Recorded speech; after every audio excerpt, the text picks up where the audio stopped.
இணைந்திருக்கின்றோம் இன்றைய தலைப்பு பகுதியூடாக. சரி, இன்றைய நாள் பொழுதில் என்ன விடயத்தை நாங்கள் எடுக்கலாம் என்று சிந்திக்கின்ற பொழுது, எம்மிடையே அதிகரித்து வருகின்ற இந்த நேர்மாறான சிந்தனைகளை நாங்கள் எங்களுக்கு நேர்மறையான எண்ணங்கள் கொண்ட சிந்தனைகளாக மாற்ற வேண்டியவர்களாக இருக்கிறோம். என்னுடைய வாழ்வியலுக்கு தேவையான சிந்தனைகள் அடிப்படையில் எங்களுடைய எண்ணங்களை மாற்றிக்கொள்ள வேண்டியவர்களாக நாங்கள் இருக்கிறோம். அந்த வகையில் எங்களுடைய எண்ணங்கள் நேர்மறையாக இருக்கின்ற பொழுது எவ்வாறான சவால்கள் எங்களுக்குள் உருவாகும் என்கிற விடயம் இருக்கிறது. அந்த வகையிலே முதலில் நாங்கள் உண்மையிலே எங்களுடைய வாழ்வியலை நாங்கள் ஒரு எடுத்துக்காட்டாக அல்லது நேர்மறையாக கொண்டு செல்ல வேண்டுமாக இருந்தால் எங்களுக்கு தேவைப்படுகின்ற பல விடயங்கள் இருக்கிறது. அதில் முதல் ஒரு விடயத்தை பேசலாம். முதலிலே பார்க்கின்ற பொழுது இந்த துக்கம், அதாவது துன்பம், துயரம் என்று பல விதத்திலே நாங்கள் சொல்லிக்கொள்ளக்கூடியதாக இருக்கும். எல்லோருடைய வாழ்விலும் இந்த துன்பம் என்கிற ஒரு விடயம் அதிகமாக வாழ்வை புரட்டி போடுகின்ற ஒரு சம்பவத்தை நாங்கள் பார்த்திருக்கின்றோம். ஒரு விடயம் எங்களுக்கு துக்கமாக அமைந்து விட்டது, அது பிரச்சனையாக அமைந்து விட்டது என்றால் அந்த பிரச்சனைக்குள்ளேயே நாங்கள் பலரும் சிக்குண்டு போய் அப்படியே அதையே சிந்தித்துக் கொண்டிருக்கிறவர்களாக இருக்கின்றோம். அதிலிருந்து வெளிவருவதற்கு யாருமே முயல்வது இல்லை என்கிற ஒரு விடயம் பெரும்பாலும் சொல்லக்கூடிய ஒரு விடயமாக இருக்கிறது. துக்கம் என்பதும் வாழ்வின் ஒரு பகுதிதான். எங்களுடைய வாழ்வு இரண்டரை கலந்து இரண்டு பிரிவுகளாக எப்பொழுது பார்த்தாலும் இரண்டாக நாங்கள் வகைப்படுத்தி இருக்கிறோம். இன்பம் துன்பம், பகல் இரவு, மேடு பள்ளம், இப்படியே சொல்லிக் கொண்டு போகலாம். வாழ்க்கையிலுடைய பக்கங்களிலே ஒவ்வொன்றும் இரண்டு விதமாக அமைந்திருக்கும். அதே போன்றுதான் இந்த எங்களுடைய வாழ்வில் வருகின்ற துக்கம் என்கின்ற ஒரு விடயம். அந்த துக்கத்தையே நாங்கள் எங்களுடைய வாழ்வினுடைய பிடிமானமாக அப்படியே பிடித்துக் கொண்டே இருந்தோமாக இருந்தால் நிச்சயமாக அதிலிருந்து வெளிவருவது என்பது கடினமான ஒரு விடயமாக அமைந்துவிடும்.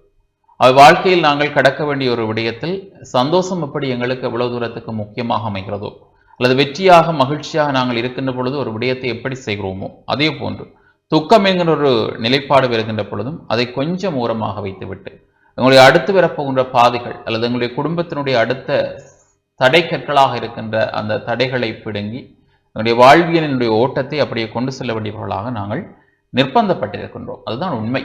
எதுவுமே நிரந்தரம் இல்லை, எல்லாமே மாற்றம் பெறக்கூடியது. இன்று அழுபவர் நாளை சிரிக்கக்கூடும், சிரிப்பவர் அழக்கூடும். இதுதான் வாழ்க்கை இல்லையா? எங்களுடைய தத்துவமே அதுதான். வாழ்க்கை இரண்டரை கலந்திருக்கிறது, ஒன்று இன்பம் மற்ற துன்பம். அவை துக்கம் பெறுகின்ற பொழுது சோர்ந்திருந்து விட்டோமாக இருந்தால் வாழ்விலே எதுவுமே சாதிக்க முடியாத ஒன்றாக நாங்கள் மாறக்கூடிய நிலையை உருவாக்கிவிடும். அவை துக்கத்தை தூக்கி எறிந்து விடுங்கள். அது எங்களுக்கு மிக பிரதானமாக தேவைப்படுகின்ற ஒன்றாக இருக்கிறது, வாழ்க்கையை நேராக நாங்கள் கொண்டு செல்வதற்கு. அடுத்து இன்னொரு விடயம் இந்த பொறாமை. ஒருவர் மீது கொள்கின்ற பொறாமை எங்களுடைய வாழ்வினுடைய அழிவு என்று சொல்லலாம். அது என்னால் ஒன்றை செய்ய முடியவில்லை, மற்றவன் அதிலே சாதிக்கிறான் என்று நான் அதனை பொறாமை கொள்கின்ற பொழுது இந்த பொறாமையூடாக எண்ணத்தை நான் செய்கிறேன் என்றால் மற்றவனை பழி வேண்டுகின்ற எண்ணத்தை உருவாக்கிக் கொள்கிறேன். ஒருவரை பாதாள குழிக்குள்ளே தள்ளிவிட வேண்டும் என்கிற எண்ணம், அந்த மாயை உருவாக்கிவிடும். எப்படியாவது இவனை கவிழ்த்துவிட வேண்டும், எப்படியாவது இவனை வீழ்த்தி விட வேண்டும், இவனை முன்னேற விடக்கூடாது, அதற்காக என்னென்னலாம் செய்ய முடியுமோ அதையெல்லாம் செய்யக்கூடியவர்கள் தான் இந்த பொறாமை பிடித்தவர்களாக இருப்பார்கள். ஒரு விடயத்தை ஒருவனுக்கு நாங்கள் நல்லது செய்ய வேண்டும் என்று நினைத்தால் அந்த பொறாமையை கொஞ்சம் தூக்கி வெளியிலே வைத்திட வேண்டும். ஆனால் நாங்கள் இன்று பலரும் செய்கின்ற ஒரு முட்டாள்தனமான விடயம், ஒரு விடயத்தில் மற்றவன் சாதித்து விட்டால் வெளியேற சமூகத்துக்காக நடிக்கின்றோம். சந்தோஷம் வந்தது போன்று ஒரு முறை நடிப்போம். மச்சான் நீ வந்துட்ட, வாழ்த்துக்கள், இதை மாதிரி உன்ன மாதிரி யாருமே செய்ய மாட்டாங்க, சொன்ன மச்சான் சொல்றோம் தானே. ஆனா முள்மனதில் அங்க கரையிட்டு இருக்கும், அவன் சாதிச்சுட்டான், என்னை விட சாதிச்சுட்டான், எப்படியாவது இவனை வீழ்த்தனம் அடுத்த முறை என்று சொல்லி மனசுக்குள்ள பழிவான் வேண்டுகின்ற அந்த படலம் எங்களுடைய வாழ்வினுடைய நேரான எண்ணத்தை சிதைப்பதற்கான ஒரு வழி. அதை நாங்கள் புரிந்து கொள்ள வேண்டும். ஆகவே இந்த பொறாமை என்கின்ற விடயம் எங்களுக்குள் தலை தூக்காமல் பார்த்தால் எங்களுடைய வாழ்வை நாங்கள் கொஞ்சம் சந்தோஷமாகவும் மகிழ்வாகவும் கொண்டு செல்லலாம். எங்களுடைய வாழ்வை பற்றி நாங்கள் சிந்திக்காமல் மற்றவர்களுடைய எண்ணங்களையும் மற்றவர்களுடைய சிந்தனைகளையும் மற்றவர்களுடைய நிலைப்பாடையும் நாங்கள் பார்த்து அச்சோ இவன் இப்படி இருக்கிறானே என்று நாங்கள் அப்படியே முன்னேறாமல் நாங்களே இருந்து விடுகிறோம்.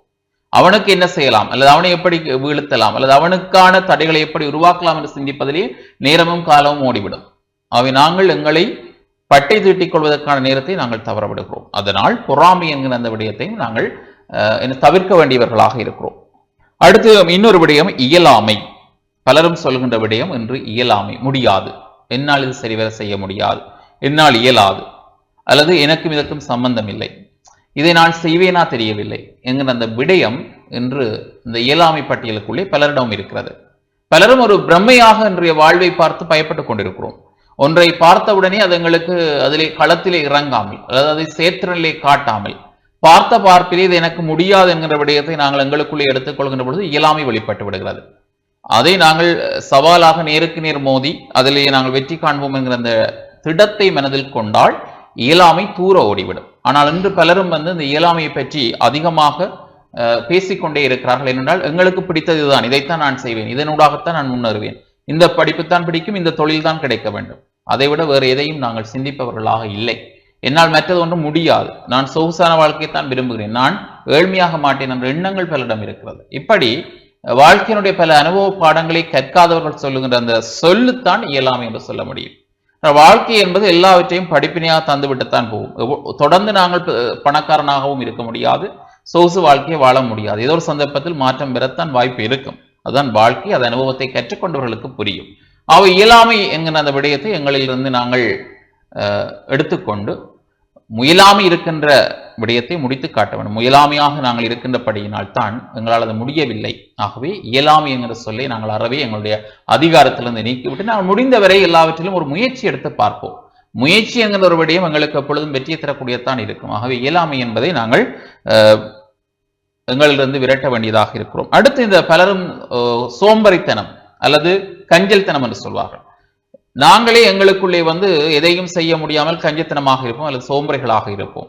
ஒரு விடயத்தை செய்ய வேண்டும் என்கிற அந்த விடயம் வந்தால் கூட பார்த்து கொள்ளலாம், காலம் இருக்கிறது, நேரம் இருக்கிறது, அதுக்கு அடுத்த 1 மாதம் இருக்கிறது, 2 மாதம் இருக்கிறது என்று சொல்லி எங்களுடைய அந்த காலத்தை நாங்கள் வீணடித்துக் கொண்டிருப்பது கூட நம்முடைய வாழ்விலே நல்ல நேரான எண்ணங்களையும் நேரான வழியையும் மாற்றக்கூடிய ஒரு தடமாக அமைந்திருக்கிறது. இப்படியே பல விடயங்களை நாங்கள் சொல்லிக்கொண்டே போகலாம். நம்முடைய வாழ்க்கையினுடைய நேர்மறை சக்திகளை அதிகரிப்பதற்கான விடயங்களாக அவை எதையெல்லாம் செய்ய வேண்டுமோ அதையெல்லாம் நாங்கள் அந்தந்த பருவத்திலே செய்து கொண்டே இருக்க வேண்டும். உண்மையிலே நாங்கள் நல்ல ஒரு மன தூய்மை உள்ளவர்களுடன் பழக வேண்டும், அது மிக முக்கியம். வாக்கை நிறைவேற்றுவனாக எங்களுடன் பழகுகின்றவன் இருக்க வேண்டும், கண்ணியமானவனாக அவன் இருக்க வேண்டும், உண்மையானவனாக இருக்க வேண்டும். ஒருவருடன் நாங்கள் பழகுகிறோம், வாழ்க்கை நல்ல ஒரு நேர் பாதையாக செல்ல வேண்டுமாக இருந்தால் நாங்கள் பழகுகின்றவர்களும் அதில் முக்கியமானவர்கள். அந்த எங்களுடன் சேர்கின்றவர்கள் எப்படியானவர்களாக இருக்க வேண்டும் என்றால் மன தூய்மை, அவர் நல்ல ஒரு பேச்சாளனாக, அதாவது மற்றவருடன் பேசுகின்ற பொழுது உள்ளத்தில் இருந்து உண்மையை சொல்கின்றவனாக இருக்கணும். அதுக்காக பேச்சாளன் என்கிற பொழுது பேசுபொருளாக பேச்சிலே பேசுகின்றவனாக இருக்கக்கூடாது. மனதிலே உள்ளத்திலே தூய்மை இருந்து பேசுவனாக இருக்க வேண்டும். வாக்கை கொடுத்த வாக்கை அவன் நிறைவேற்றுவனாக இருக்க வேண்டும். நல்ல ஒரு கீழ்ப்படிதல், நல்ல பண்பு மதிப்புள்ளவனாக இருக்க வேண்டும், உண்மையானவனாக இருக்க வேண்டும். இப்படி இருந்து விட்டாலே அவன் எங்களுடைய வாழ்விலே நேர்மறை சக்திக்கு அவன் ஒரு வழிவகுக்கக்கூடியவனாக இருப்பான்.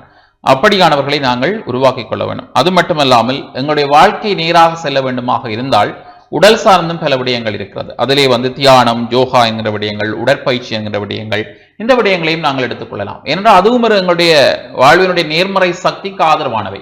வறுமையை பழகின்றவர்களை மட்டும் வைத்து எங்களுடைய வாழ்க்கையினுடைய ஓட்டம் சரியாக அமைந்துவிடும் என்று சொல்லிவிட முடியாது. அடுத்து எங்களுடைய உடலும் அதற்கு ஒத்துழைப்பு கொடுக்க வேண்டும். அந்த உடல் ஒத்துழைப்புக்கு அவசியமான விடயங்களும் தேவைப்படுது. அது வாழ்க்கைக்கு தேவையான நல்ல ஒரு பிரயோசனமான விடயங்கள்.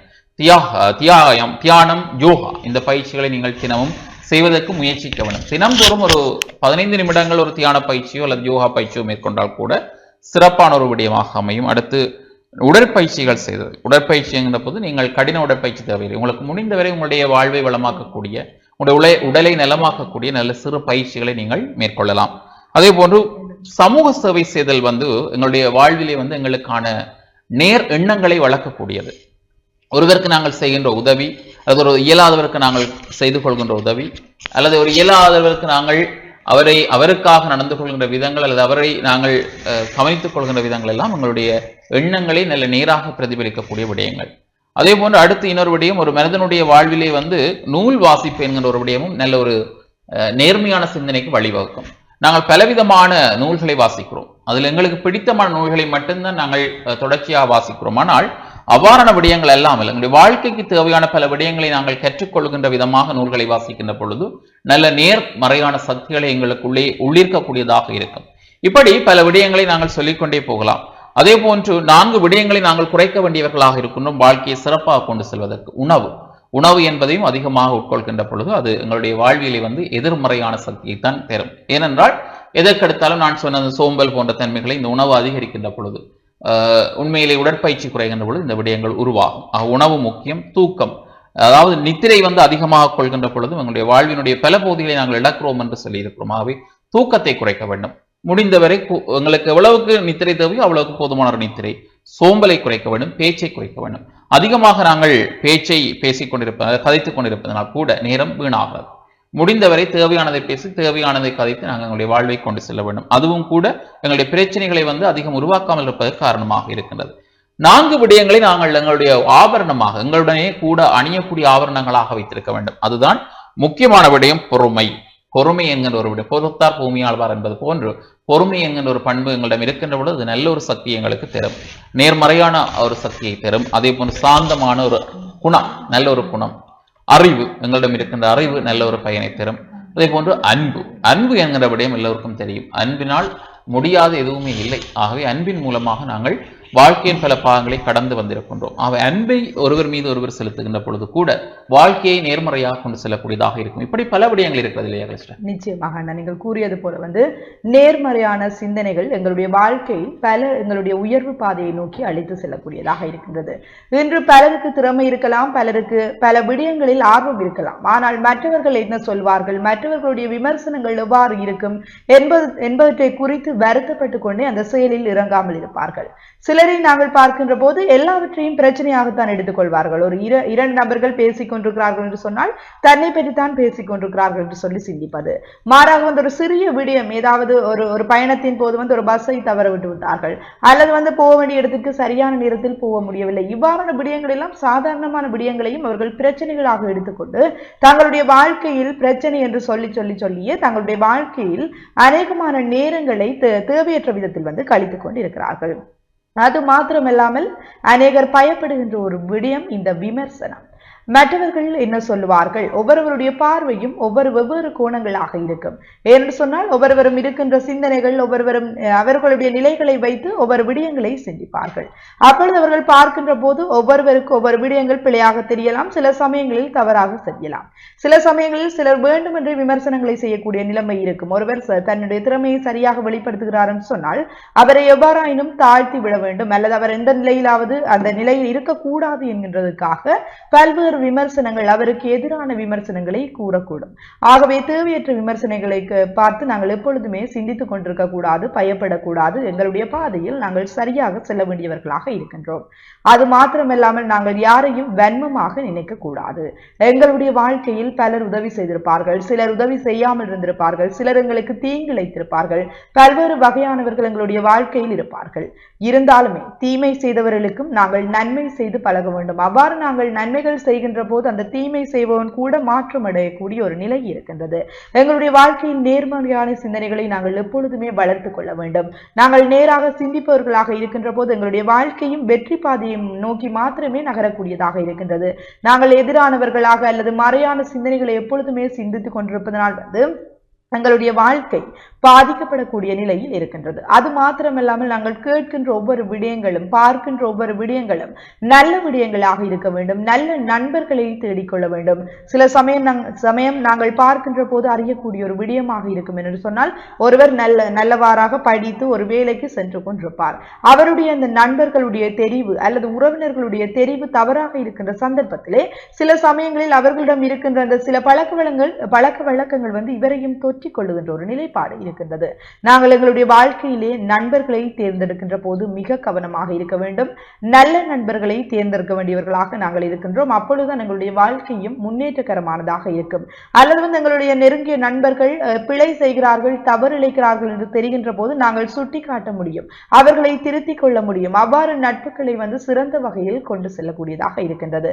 ஆகவே நாங்கள் எங்களுடைய கேட்கின்ற பார்க்கின்ற விடயங்களை நல்ல விடயங்களாக நாங்கள் இருக்க வேண்டும் என்று சொன்னால், தொடர்ச்சியாக ஒரு விடயங்களை நாங்கள் கேட்கின்றோம், அந்த விடயங்கள் நல்ல விடயங்களாக இருக்கின்றன என்று சொன்னால் அது எங்களுடைய வாழ்க்கையை மாற்றக்கூடியதாக இருக்கும். ஆகவே நாங்கள் அத்தகைய செயற்பாடுகளில் மாற்றத்தை கொண்டு வர வேண்டும். அது மாத்திரமல்லாமல் எங்களுடைய வார்த்தைகளில் மிக மிக கவனமாக இருக்க வேண்டும். மற்றவர்களை சோர்வடைய செய்கின்ற வார்த்தைகளை நாங்கள் எங்களுடைய முடிந்த வரைக்குமே எங்களுடைய அந்த வாய்களில் உச்சரிக்காமல் தவிர்க்க வேண்டும். என்று சொன்னால் பலருடைய வார்த்தை சில பேருக்கு அவர்களுடைய வாழ்க்கையில் பாதகத்தை உருவாக்கக்கூடியதாக கூட இருந்து விடலாம். ஒரு முயற்சி செய்திருப்பார் தான் இந்த விடயத்தில் வெற்றி பெற வேண்டும் என்று சொல்லி. இன்னொருவர் வந்து நன்றாக நல்ல நட்பு கொண்டவர் அல்லது நல்ல இவர் நம்பிக்கை வைக்கக்கூடிய ஒருவர் வந்து உன்னால் இந்த காரியத்தை செய்ய முடியாது என்று சொல்லுகின்ற போது சில சமயங்களில் மனமுடைந்து போகக்கூடிய நிலையும் இருக்கின்றது. நாங்கள் மற்றவர்களை சோர்வடையக்கூடிய வார்த்தை பிரயோகங்களை முடிந்த வரைக்குமே நாங்கள் தவிர்க்க வேண்டும், கூறுவதை வந்து தவிர்க்க வேண்டும். அது மாத்திரமில்லாமல் மற்றவர்களை பாராட்ட பழக வேண்டும். உண்மையாக ஒருவர் வந்து சரியான விதத்தில் நடந்து கொள்ளுகின்றார், அவருடைய வாழ்க்கை பாதையில் அவர் முன்னேற்றம் அடைகின்றார், ஏதாவது ஒரு விடயத்தில் வெற்றி பெற்று விட்டார் என்று சொன்னால் அவர்களை நாங்கள் பாராட்ட பழக வேண்டும், மனதார பாராட்ட பழக வேண்டும். நாங்கள் பாராட்டுகின்ற போது அவருடைய மனம் மகிழ்ச்சி அடைகின்ற அதே வேளை தான் அடுத்த கட்டத்தில் இன்னும் வெற்றி பெற வேண்டும் அல்லது தனக்கு ஆதரவாக பல உறவுகள் இருக்கின்றார்கள் என்கின்ற நற்சிந்தனை வந்து அவர்களுடைய மனதில் வந்து விதைக்கப்படுகின்றது. சில சமயங்களில் நாங்கள் சாதாரணமாக வார்த்தைகளை சொல்லிவிட்டு சென்று விடலாம். வார்த்தை என்பது ஒருவருடைய மனதிலிருந்து இன்னொருவருடைய மனதிற்கு செல்லுகின்றது என்பதை நாங்கள் சிந்திக்க வேண்டியவர்களாக இருக்கின்றோம். நாங்கள் சாதாரணமாக சில சமயங்களில் சில கதைகளை கூறிவிட்டு செல்லலாம், ஆனால் அதை கேட்டவர்கள் எவ்வளவு வருந்துகிறார்கள் என்பது எங்களுக்கு சில சமயங்களில் தெரியாமல் இருக்கலாம்.